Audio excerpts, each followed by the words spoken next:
और अब आपको सिलसिलेवार ढंग से बताते हैं कि कैपिटल हिल के पास हुआ क्या, आखिर क्या हुआ जिसके बाद दुनिया भर में इस बात को लेकर बहस होने लग गई कि आखिर कैपिटल हिल की सिक्योरिटी को लेकर क्या कुछ वहां पर कमियां हैं। देखिए, कार सवार शख्स ने 2 पुलिस वालों को टक्कर मार दी। कैपिटल हिल, जिसको आप संसद भवन कह सकते हैं, वहां का बैरिकेड तोड़कर पुलिस वालों को टक्कर मारी गई। हमलावर ने एक पुलिस अफसर को चाकू मार दिया। बहुत हाई सिक्योरिटी जोन है वहां, उस इलाके को आप समझ सकते हो, और वहां ये पूरी वारदात हुई है। चाकू लगने से पुलिस अफसर विलियम इवांस की मौत हो गई। हमलावर को रोकने के लिए पुलिस ने फायरिंग की। पुलिस की फायरिंग में हमलावर मारा गया। हमला करने वाले की उम्र 25 साल बताई जा रही है, जिसका नाम नोह ग्रीन था। भारतीय समय के मुताबिक रात 11 बजे घटना हुई है। हमले के बाद कैपिटल हिल को बंद किया गया और पूरे इलाके की घेराबंदी करके सुरक्षा बढ़ा दी गई। रोहित शर्मा वॉशिंगटन डीसी से हमारे संवाददाता हमें ज्वाइन कर रहे हैं, सीधे उनके पास चलते हैं। Good morning Rohit. Capitol Hill कुछ महीनों पहले जहां हमने देखा था कैसे डोनाल्ड ट्रंप के समर्थकों ने भारी उत्पात मचाया, एक बार फिर चर्चा में है एक हमले को लेकर। क्या जानकारी है इस हमले के बारे में, अभी क्या अपडेट है?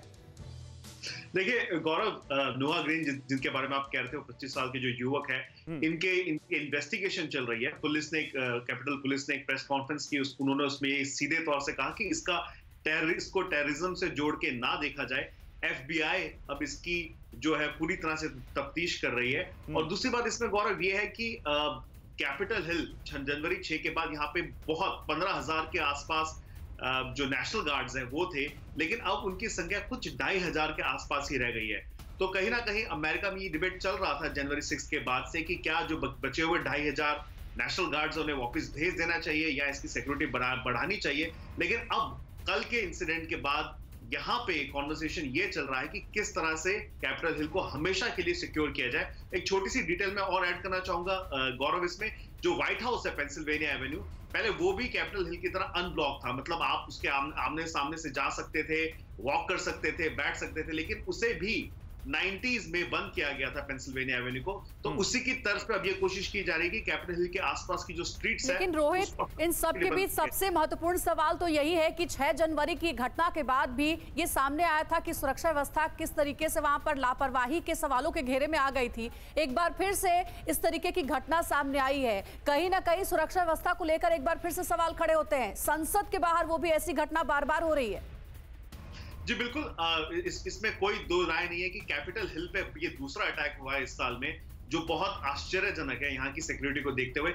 लेकिन यहाँ पे जो कई जानकार उनका कहना है कि जिस बैरिकेड से इस कार अटैक को रोका गया, कई लोग मानते हैं कि बैरिकेड इसलिए लगाए गए थे कि यहाँ पे इस तरह का अटैक फिर से ना हो। तो एक तरह से एक बहुत बड़ी जो घटना हो सकती थी उसे रोक लिया गया है। लेकिन उसमें आपकी बात सही है अंजलि की यहाँ पे ये बहुत बड़ा सिक्योरिटी ब्रीच जरूर है।